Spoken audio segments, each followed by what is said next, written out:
جريمة الناشطة الإعلامية سمية العايض. الجريمة هذه طلعت عليها أخبار وأقوال كثيرة ولا نعرف أيها الصح من الغلط. الجريمة هي لزوجة العاقل الحاملة بالشهر الخامس. واحدة من الأخبار إنه زوجة العاقل راحت لعند سمية علشان تحذف الفيديوهات اللي كانت تتكلم عن العاقل، فحصل فيهم مناوشة أو عراك، فسمية أخذت السلاح وطلقت عليها بالرصاص إلين ما فتوفت الحرمة وهي حامل بالشهر الخامس، فهنا الجريمة تكون بنفسين. وفي خبر ثاني إنه سمية أخذت السلاح وراحت لبيت العاقل واطلقت من وراء الباب مما ادى الى وفاة زوجة العاقل. وللان ما احناش عارفين فين الصح من الغلط ونستني الاخبار من البحث الجنائي. اخليكم مع الفيديو اللي كانت سمية تتكلم فيه على العاقل. الخير من هنا لهنا وصلت النيابه، طرحت رجله فوق رجل وتلفوناتها حرام عليها ما بزوح حتى عليها تلفون وهي جالسه الرجل فوق رجل بتتفرج عليهم.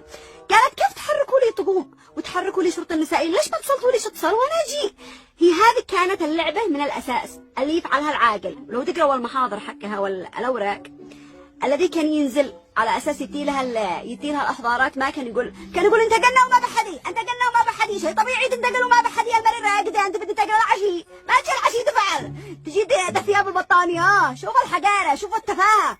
كان ينتقل الليل وشوي لابس لك حق الحرس الخاص وشوي لابس لك مدري ما هو، انت قلنا ما بحدي، انت قلنا ما بحدي. طيب انت قلت ما بحدي اتصلوا لها، انت قلتوا ما بحدي افعلوا لها عند صاحب البقاله، بلغوا فلان ان احنا كتينا وخلوها تفعل استلام لهذا لو في صدق مصداقيه، بس تعرفوا ان في لف ودوران.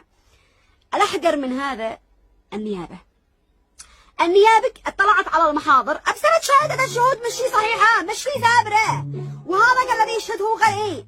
وعاد فوق هذا كله حركوا طقومات وخلاص. قال لك ما العاقل مصدق لان معه ختم قضائي، العاقل مصدق. انا هنا اناشد الرجال الحقيقيين في بلادنا، قلنا لكم في رجال حقيقيين صح في بلادنا. الفاسد هذا وامثاله من عقال الحارات، هذا واحد نموذج من عقال الحارات التافهين الفاسدين عديمين الذمه والشرف والكرامه في بلادنا. الذي ساعه انا اناشد الدوله والناس المختصين في بلادنا وخصوصا المسؤولين على اسر الشهداء وزوجات الشهداء الحرائر انهم يغيروا عقال الحارات الحقراء هؤلاء ويفعلوا بدالهم امناء شرعيين. الامين الشرعي احسن 1000 مليون مره من هذا عاقل حاره وباقي الحاره وشيخ وما شيخ. احنا هذا الكلام كله قد بطلناه. المفروض ان الرئيس الاول قد انقلع وينقلعوا زمره معلش عاد الخيوط متفرعه على هذا الحين. قلنا لكم اقضوا على الفساد من الجذور، اقضوا على الفساد من الجذور علشان يعيشوا الناس في سلام ويعيشوا الناس في هدوء. لانه ما بش عاقل حاره فاسد الا وقفاه عصابه، مثلا عاقل حاره هذا وعصابته من المنطقه وعصابته من النيابه، شوفوا ثلاثه متفرعين وزيد عصابه من الفاسدين يعلم الله من هم اللي بيدخلوهم الحارات ويضمنوهم هم.